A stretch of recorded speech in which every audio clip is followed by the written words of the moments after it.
Good day, everybody. Steve Prziborowski here. Welcome to episode 43 of Reach for the Firefighter Badge. Episode 43 is going to discuss fire department oral interviews, tips for success, part 2. We'll build upon episode 42, which started out with some initial tips, and then we'll continue in the next couple episodes to provide you some more tips in the most important process of the hiring process to become a firefighter, which is the oral interview, which is really probably the most important process in any job's hiring process. You got to get through the interview and you got to do extremely well. So let's get going. All right, as a reminder, my two websites have a lot of great free information to help you be the best that you can be, whether you want to be a firefighter or whether you want to get promoted in the fire service. So code3firetraining.com and then chabotfire.com. Lots of great stuff on there for anybody. Two of my 3 books that I've had published, both available off my websites. Great resources to let you be the best candidate that you can be. So let's get going on oral interview preparation tips, part 2. So we talked already about having the appropriate business attire, whether you're male, female, having the appropriate attire to wear to your interview, but also know what else to bring. Typically, the only things that you'll bring besides your professionally attired self are maybe a bottle of water and resume. And I say maybe. The water should be a definite because you should always be prepared to have some water.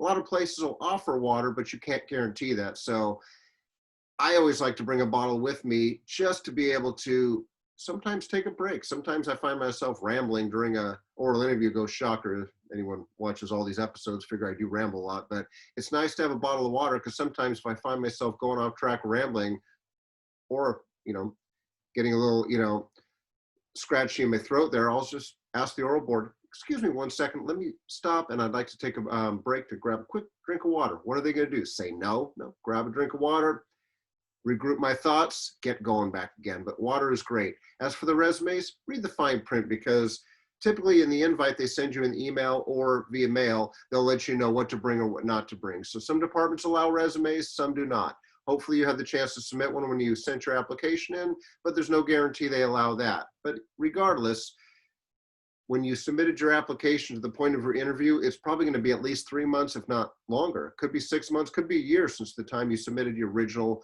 resume and or application. My point is that if you bring resumes to your interview and you offer them up, of course, you never throw anything in anyone's face, but you kindly offer them up right before you sit down after you shake their hands. Well, with social distancing, who knows about the shaking hands part? Maybe it'll be after the, the air fist bumps or whatever. We'll see how this plays out. But normally in regular times, after you introduce yourself and shake hands with each of the raters, that would be that time to offer up a resume. Here's the catch though. Don't wait till after the interview to offer up a resume because it's too late at that point because they'll just pretty much file it and shred it because they don't, if anything, you're giving them a resume to have in front of them to glance at while they're listening to you sell yourself. Well, here's the challenge with resumes. It better be an updated resume. And when I say better, listen to me on this one. You submitted your application 6 months ago. Whatever was on there was on there. And now here you come with another resume. If I'm on the oral board, I'm going to be looking at you going, well, I've already got your application resume. Why do I need another one? And I don't mean that to be sarcastic, but it's also sort of a test. We're throwing you a softball. The good candidates will be the ones that say, well, yes, that was the resume I submitted 6 months ago, but in the 6 months since I submitted it, I've done a lot of different things that I've added to this resume. So here's an updated resume if you don't mind, and I'll be happy to cover those key points during my oral interview. And of course, at that point, there should be smiles in all the oral board raters because you've continuously tried to better yourself versus the candidate that goes, well, nothing's really changed in the last 6 months. So I guess, okay, why don't you just use the one you got in front of you? Yeah, so that means you've done nothing in 6 months to become a firefighter, to better yourself. You haven't finished a degree, added some more volunteer experience, finished a certification, done anything or something. Yeah, you figure out which one you want to be. But again, read the fine print. When in doubt, ask the question. Don't just throw it out there. Don't ask questions to the oral board that they probably don't have the answer for. And I say that because in a traditional business type of interview, it's not uncommon for the oral board to say, usually at the end of the interview, Steve, is there anything you'd like to ask of us?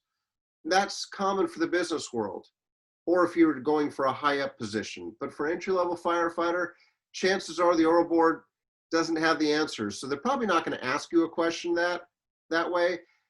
But even if they do, don't ask them dumb questions. When I say dumb questions, dumb questions are questions like, so how many people are you going to hire?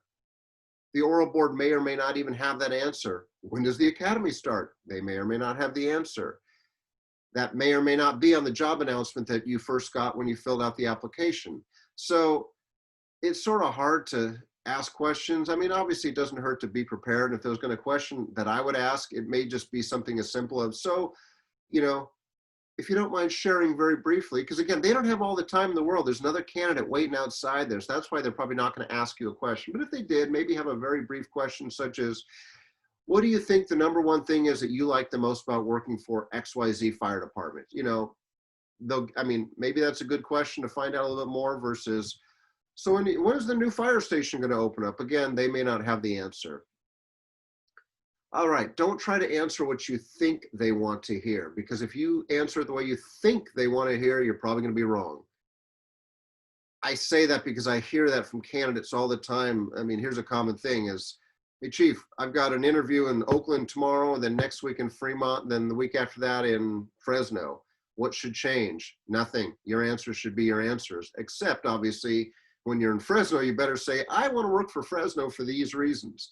And obviously when you're in Oakland's interview, I want to work for Oakland for these reasons, which are probably going to be slightly different reasons because they're two different sizes and types of departments. So that's why it's critical to do your homework and know specifically why that department. But when it comes to answering questions, especially when it comes to hypothetical questions like cheating, stealing, ethical related issues, integrity related issues about, you know, you see another firefighter drinking what appears to be a bottle of alcohol.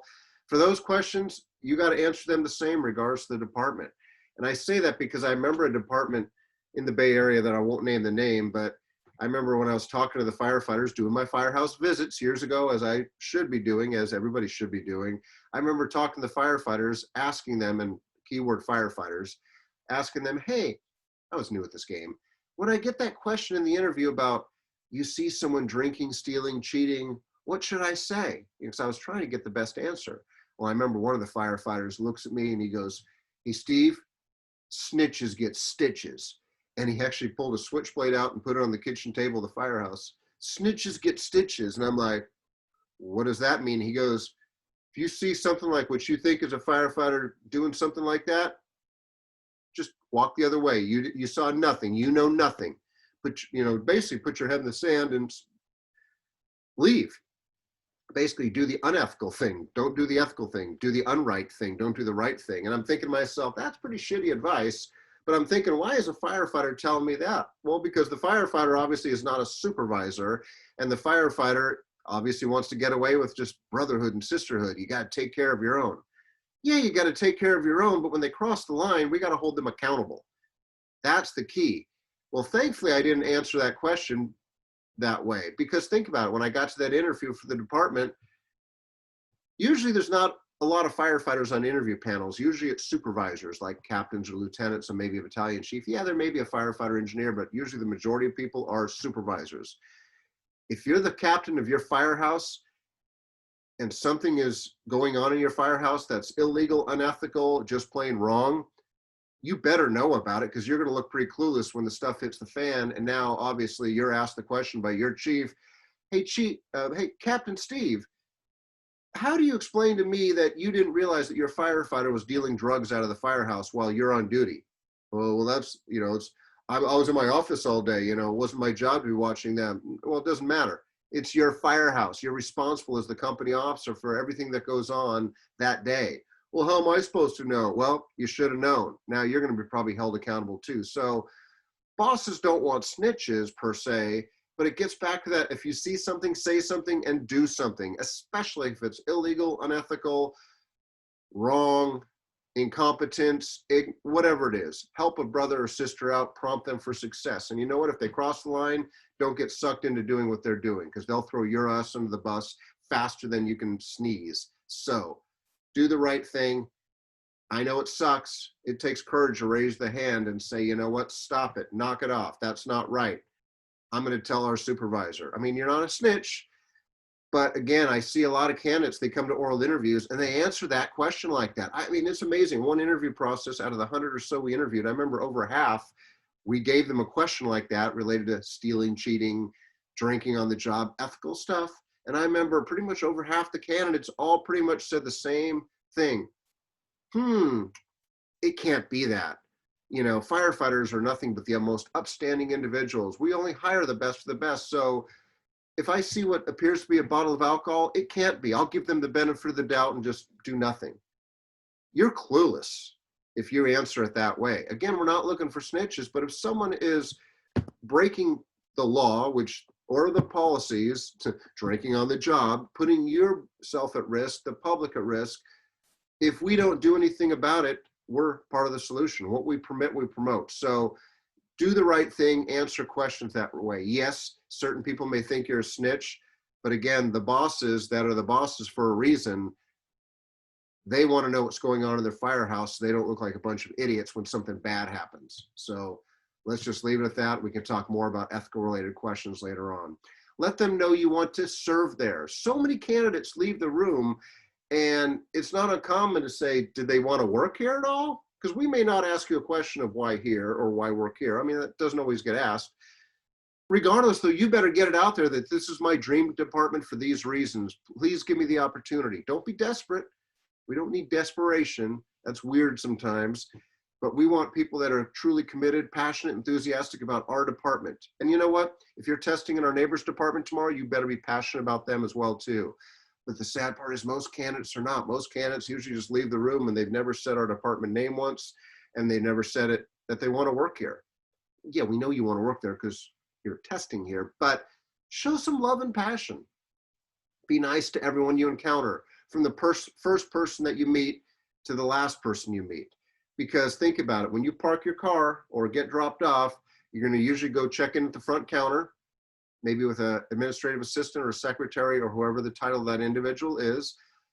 You may encounter, obviously, multiple other people before you even get to the oral board. We know you're going to kiss the butt of the oral board. That's a given. But everybody else, you've got to be nice to and treat with respect and fairness. And most people go, that's a no-brainer, Steve. It should be a no-brainer. It's amazing how it isn't. It's amazing how when people are running late or something's going wrong, they get up to the front counter and the administrative assistant's like, well, you know, can I see your driver's license, please? And of course, well, I don't have it with me, but I am who I am. You don't trust who I am. Then they start getting all huffy and everything else like it's their problem. I mean, not their problem, but it's the other person's problem. It's not the administrative assistant's problem. They're just the messenger. They're doing their job. They're doing what they're told to do. Don't get pissed at them. But it's amazing how I've seen that happen. I've come out when I've served as a proctor, walking out and almost seeing a candidate. I know they're a candidate because they're in a suit, and they're getting into it with one of our department members. And unfortunately, usually they would never get into it with someone in a uniform, especially gold, because most candidates are smart enough not to do that. But a lot of them let their guard down when it comes to people that aren't in uniform, because I guess maybe they think they're beneath them or they're better than them. Don't be that person. I've walked out sometimes and I've seen one of our human resource staff members, you know, just professionally having a discussion with somebody. Something usually I'm overhearing like, well, sir, it's said to be here 15 minutes early. You showed up basically 5 minutes late. So because of that, as it says here on the note that we gave you, you cannot continue. And I'm sorry about that. And most human resource staff members are professional because they know the drill. They get it. Just like most fire department members are professional. We get the drill. But here's somebody that's already late. So they're already stressed because they're 5 minutes late for whatever reason. They didn't prepare this traffic. I don't know. Not our fault. Your problem, not ours. And it's amazing how many candidates are like, well, and I walk up, and when I'm the proctor, I love just sort of smiling, soaking it all, and then I'll usually say, okay, Lisa, not real name, but Lisa, I got this, okay? And then usually with a smile on face, they're like, Chief, thank you very much, because they don't get paid. Nobody gets paid enough to be dealt with idiots. But anyway, usually I'll take that person, yes, sir, yes, ma'am, how can I help you here? And I'll usually introduce myself. Hi, Steve Prziborowski, Deputy Chief. How can I assist you? Smile on my face, customer service. That's what I've been trained to do all my years. And of course, sometimes that calms people down, but usually they just, well, you know, this is ridiculous. Well, Chief, you know, I came all the way here from Sacramento, you know, 2-hour drive, and it's all these sob stories. And, you know, I love the example of, well, I came from Sacramento, blah, blah, blah. And I'll let them vent. And I'm like, okay, well, it said you had to be here 15 minutes early. Well, I know with traffic, and I'm letting them dig their hole. I'm also giving them an opportunity to hopefully find their cool, but usually they don't. Usually they get pissed off, and usually at that point, it's just you've dug your hole. And the first thing I'll usually say is, well, first of all, that please don't disrespect our staff by, talking inappropriately or talking down to them. Well, I wasn't doing that. That's the way I interpret it. But again, she's a human being just like you are, just like I am, just like everybody is. So please treat our staff with respect. We do our best to treat the customers with respect. Well, Chief, come on. And I'm like, okay, the conversation's over. We thank you very much for taking the time to test with to apply for our department and to make it this far. But unfortunately, if you can't follow instructions, we have to move on because we have somebody else usually sitting in the corner over there waiting. And if we make an advantage or give you if we do something for you, give you a favor, it screws up our timeline, number one. Number two, it's unprofessional because then it screws up our timeline and makes us late for everybody else, and it's unfair to everybody else, and then we're playing favorites. So we can't play favorites, and usually that person, this bullshit, I'm getting the hell out of here, and I'm never going to test your department. I've heard people do that, and I'm just going to smile on my face. Thank you very much. Have a great day. We appreciate you taking the time to apply, and of course, it's amazing the anger management issues that are out there, especially in firefighter candidates. Don't be that person because you never know who it is that's going to put a good word in for you. Obviously, you know who it is, the oral board, but everybody else may be taking notes and giving feedback. Just like when you go to the restroom, I encourage you to, when you check in at the front door at the fire department, hopefully you're there with plenty of time to spare, you're smiling, you're nice, you're cordial. You usually should ask the question, even if you don't need to go to the restroom, go to the restroom. Just if nothing else, make sure your tie is correct if you're a male, make sure whoever, male or female, make sure your attire is correct, make sure your hair is appropriate. Nothing on your face, glasses straight, not crooked. Just, it's always good to do that. Always get one bathroom run out of the way. Whoever you encounter in the restroom, please just always smile. I remember I was in full Class A dress uniform. I'm going to the restroom in between candidates. I remember one candidate comes in there. I know he was a candidate. Again, he's wearing a suit. I know everybody that works in the office. I know this. He was only there for an interview. And I remember I'm just going to the bathroom and I just, as I usually do, how you doing today, sir? What's up, dude? I'm like, what's up? I didn't say that, but I'm like, what's up, dude? So, okay. Even if I wasn't in a fire department uniform, you don't say what's up, dude, or what's up, dudette to somebody. I mean, maybe that's your buddies, but not in a business setting.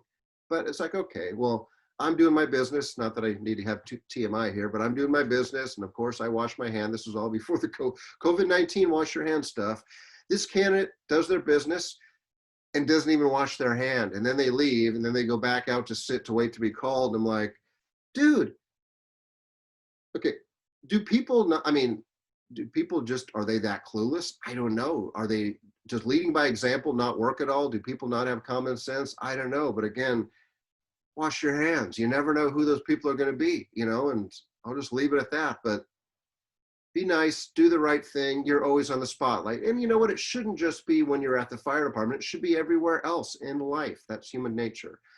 Something to think about. Your score is not finalized until the last person completes their interview. It's not uncommon for a department to have 1 week or 2 weeks of interviews, meaning 8 to 5, Monday through Friday, and they see, upwards of 100 candidates each week.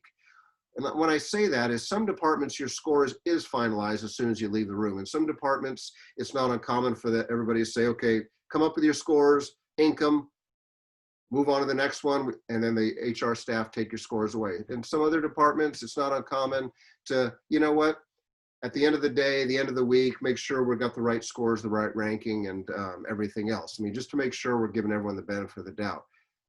But my point is, if you're in the room and you think you're taken, been there, done that. There's times where I've been in interviews, I'm going, I wish I could leave right now because I'm just screwing this up and there's no way in hell they're going to hire me or offer me a job. You'll get that at some point, or you'll feel that way. And I remember one candidate one time, he wasn't feeling it. We're trying our best to help set them up for success, smiling and encouraging. But again, there's only so much you can do when someone doesn't have their A game on. And I remember this one candidate, he's just sort of like, you could tell he just was done. He, for whatever reason, done. Well, last question, is there anything you'd like to add or feel that you left out, the closing statement? Usually most people give us a nice 30-second, 60-second, 90-second closing statement. He was just like, No, I got nothing. I pretty much already screwed this thing up. And, all the Raiders at that point, okay. And we smile and, have a nice day. We try to shake hands again before COVID-19. Well, he just barely just sort of went through the motions there. And then he walks out the door with the HR professional that was serving as the proctor. And he walks out the door, and I guess she was still inside the room, and she goes, "I'll be out there in a second to walk you out. Just give me a second." And it had nothing to do with him. It was just doing something else to give us a heads up about the day. Well, anyway, he's waiting outside in the hallway, and fuck me. I mean, he said that loud enough where we could hear it in the room, and obviously everybody else that was in the office. And I'm thinking to myself, you don't say that, because at that point we hadn't even scored him yet. I mean, he wasn't doing great to begin with, but that did not help his score. I mean, and then apparently when I talked to the HR staff member, she goes, "Oh no, he was just, because she's like anybody else in the department. We try to encourage people. We try to inspire, motivate. And when we walk people out, we try to, hey, you know what? Because sometimes people are like, man, I screwed that one. Hey, you know what? Nothing you can do now. Focus in the future. Until the results come out in the mail, you'll never know, but just A game." And some people get it, and others just, and he apparently on the way out, he was going, "Well, I just screwed that one up, and you guys are never going to hire me, and this was my dream department." And she comes back in, she goes, "Oh my God." And again, had he not said anything at all, I mean, his score wouldn't have been as bad as it was. But when he basically screams out, "Fuck me," in the middle of everybody, very unprofessional. And obviously when he's just basically he tanked himself. Don't be that type of person. Those are rare, but every now and then it's like, did he just say what I thought he said? I encourage you to take speech classes at a college. Usually that's where you find speech classes. Not just oral communication, but also interpersonal communication classes. Both are very valuable. You've got to be comfortable to speak in front of a group, whether it's 2, 3, 4 oral board raters or a group of 30 school kids, 60 school kids, because your first day on the job, you could be given that firehouse tour for 60 kids. And you're a single person that's never had kids, never had grandkids, never had any young kids to deal with. And that could be very stressful, but take speech classes so you're comfortable speaking to others. One way to help increase your communication skills is Toastmasters. There's many Toastmasters chapters around the country. If you Google search, talk to people, reach out to people, and it's not just speaking, but it's also leadership. They teach you a lot of leadership qualities. A number of years ago, one of our deputy fire marshals, she was looking around, but she's like, "Chief, I've been looking around for Toastmasters chapters, meaning locations around the area." And she goes, "I can't seem to find them." She goes,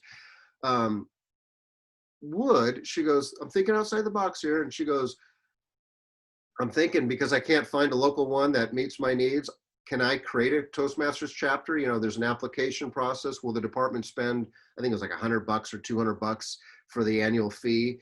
And she goes, "I've already got about 10 different department members, all the people that want to get promoted in the fire department, and they're all willing to join a Toastmasters chapter." And if you don't understand what Toastmasters is they pretty much put you in a group and they make you do impromptu speeches. So it forces you to be a good speaker. It forces you to put together a good speech on a short notice and then deliver that speech, as well as good leadership skills, because people rotate positions. But anyway, I'd never heard of that. And I'm like, yeah, well, I'll be happy to support a whatever $100, $200 department donation. And, we'll spend the money for that, because we have tuition reimbursement funding that we've agreed to with our union local, and it makes sense. Here's some people wanting to do career development. Now they haven't done that anymore, because some people have retired and moved on to other departments, but for a while they were actually pretty gung-ho about having their own Toastmasters meetings so they could be better speakers. I mean, you got to be creative and you got to be comfortable speaking. Just like I share here, take every opportunity to speak in front of others and teach classes, because even at the simplest fashion, you're on the job your first day as a firefighter. Yeah, you may get the school tour of 20 kids or 50 kids. Again, don't know how that'll be with COVID-19 and social distancing. We'll find out in the future. If you're watching this 30 years from now, the year 2050, if YouTube is even still in existence, who knows, I'll be alive by then, but someone's going to probably look in 30 years from now going, what the heck, social distancing, what's that? COVID? I don't know. It's just sort of weird how the world works, but I digress. Get comfortable in front of others, because your first day, besides teaching maybe school kids or giving a firehouse tour, your crew, your captain is probably going to say, "Hey, Steve, this afternoon at 1 o'clock after lunch, you're going to give a little drill for the crew here. It's going to be very basic. We'll just start with today's drill will be a fire extinguisher." And then maybe next week's drill will be donning the SCBA. The week after that, pulling the pre-connected hose line. The week after that, you'll be teaching the crew how to throw a 24-foot ladder. Because again, that's part of your probationary period is communication, teaching classes, because that's one way to know that. I mean, the best way to find out if you're dialed in your skills is to actually teach somebody else. It's one thing to just don the SCBA time and time again or use the fire extinguisher, but if you can teach others, especially different adults, because adults learn differently, that's how you learn and be better at your craft. One way to also learn communication skills is to watch news reporters on the major news channels. I used to think if you want to learn written communication skills, read the printed newspaper, because the printed newspapers, I mean, the official printed newspapers, New York Times, LA Times, when those were still in existence, there's not a lot as there used to be. You'd usually never find, I mean, it'd be rare to find a spelling error, grammatical error, because they have editors that do that stuff. Well, now, since there's probably more news online by not as credible sources, and not trying to get into politics here, but that are not maybe as professional as, say, New York Times, LA Times, San Francisco Chronicle, because any one of us, myself included, could create our own news channel and just post things on the internet and social media. It's just amazing, even through like, you know, general news outlets, Yahoo, Google, AOL, whatever, spelling errors, that it's like spelling errors, grammatical errors, content errors. It's like fact checking. Does anybody even do that anymore? I mean, I don't know. So don't trust the internet all the time for written communication, but for oral communication, watch your evening news folks, your afternoon news, your morning news folks, whether it's the nationwide stuff like Good Morning America, NBC Today, CBS, or even your local channel 2, 4, 5, 7, whatever news channels, 9 o'clock, 10 o'clock news. Because usually to be a news reporter, you've got to have great communication skills. And if you watch most news reporters, they're not boring. They don't sit up there like the talking head. They're not there. Hello, welcome to the 10 o'clock news. I'm Steve Prziborowski. Tonight, we're gonna go down to Acme City, and there's firefighters on scene fighting a fire at a house right now. Our reporter, Sam Smith, is out there to give us a report.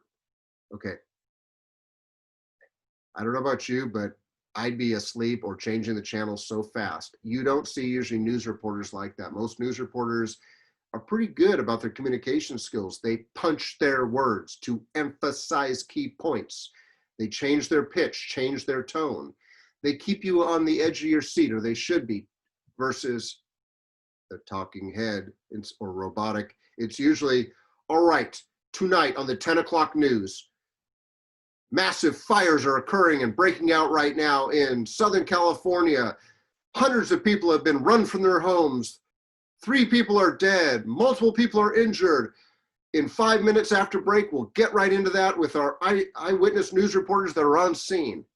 I mean, they're not shouting or screaming, but they're emphasizing and they're getting the viewer, you, on the edge of your seat, waiting for that commercial break to end. That's what you got to do, because you think about it. When you're communicating with others, whether it's a school group, your crew, your oral board, you've got to be able to engage with them. You know, eye contact, non-monotone voice, changing your pitch, emphasizing keywords. You're a salesperson, and you've got to be that way without coming across slick or slimy. One other tip, if you're using a Zoom type of interview, which we never used to do Zoom interviews in the fire department. However, I mean, I've never heard of fire departments doing Zoom interviews. Until a couple months ago. We had our firefighter entry-level interviews planned for the first 2 weeks of May. When the COVID-19 pandemic hit mid-March, well, maybe they'll happen in May. It became very quickly that they ain't gonna be happening, and we couldn't push off and wait for in-person interviews, because what happens most of the interview rooms are not big, and to be able to have 3 raters, maybe we usually have 3 raters and 1 proctor, and then the candidate, 5 people in a small room, that wasn't going to work, social distancing and everything else. So we actually did Zoom interviews. We did video interviews for 2 weeks. And I know there was a lot of naysayers of going, that's not going to work. Entry-level firefighters need to be in front of us. Well, it's funny. After talking with those that were participating in the Zoom process, everyone seemed to say, actually, that worked pretty darn well. And again, the proof is in the pudding, meaning just because someone interviews well, okay, yeah, you did great in your interview. You still got to get through the chief's interview, the background investigation, the psychological evaluation, the medical evaluation. Oh yeah, the recruit academy, that's 16 weeks, plus another 4 weeks of in-house training, and then your 12-month probationary period. So there's still a lot of check and balances, but we've got some good rock solid candidates. When I heard some of the candidates that were coming through, and again, we don't expect you to be perfect. I mean, we understand this Zoom thing is new for it, literally everybody, seriously, ourselves included. I mean, we're doing regular Zoom interviews, but it seemed to work. So my point here is that make sure you have a good, solid internet connection. Make sure that you've tested your technology, especially if this is a first-time interview, Zoom, Ring Central, or some other company. Make sure you've, number one, got an account. Because I was doing an interview with somebody the other day, a work-related interview, another chief from another department. I was helping him out with some stuff.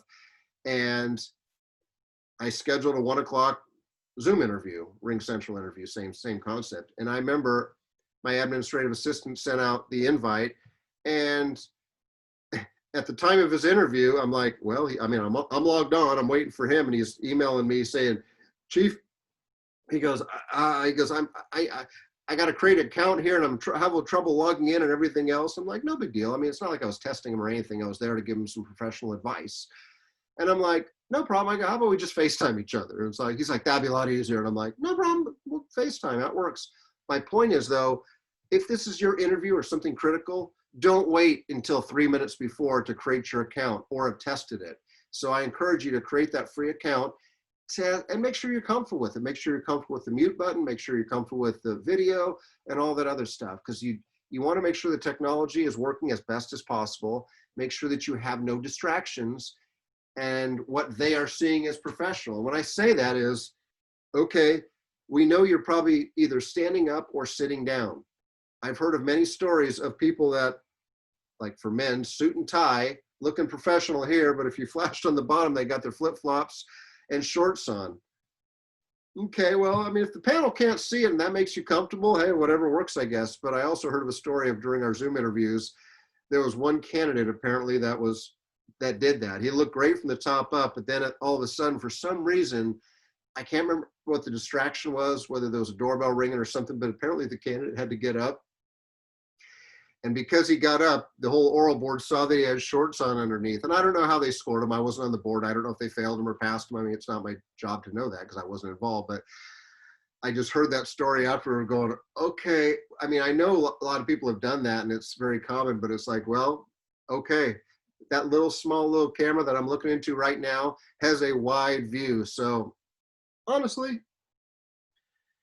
you got to be comfortable, but you also got to be professional. So find that balance. And if you do wear shorts underneath that or what's comfortable, take your chances and see what happens, I guess. But I'm not going to be the one to tell you yes or no on that one. I'd suggest probably no, but that's just me.